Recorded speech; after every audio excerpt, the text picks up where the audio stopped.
run the company for 6 years. So I guess that's or run the fund for 6 years. I guess that's a week from now.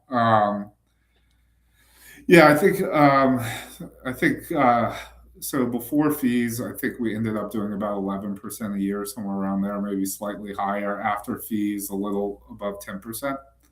I think if I would have gone back from the initial beginning of running the company and rolled up my sleeves and got more involved with the companies we own, or sorry, since running the fund and then getting more involved with the companies we own, I think that return could have been 13 to 15% per year, just by giving suggestions on returning capital to shareholders.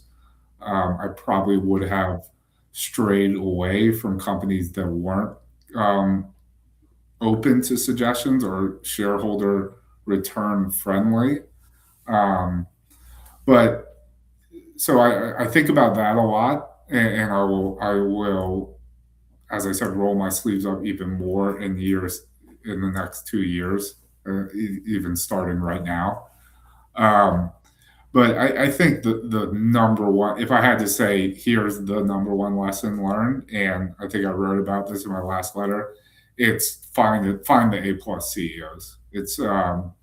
It's travel the country, do everything you can to find the few and far between A+ CEOs that there are. A lot of times they're not very promotional. They're not the ones going to the conferences. So you have to go out and find them yourself. And it's not really something you could do as a retail investor. I think it's something you can only do if you're a full-time investor. And that's really, I mean, if I go back and look over the last 6 years, what our best investments have been, the one common link has been there's been an A+ CEO running the company. And that was when I started the fund, I had more of a Buffett type mindset, and by no means, and I still have very much a Warren Buffett type mindset, but he kind of says, invest in a company that any idiot could run because one day they will. And I think that's very applicable to companies in the multi-billion-dollar market cap.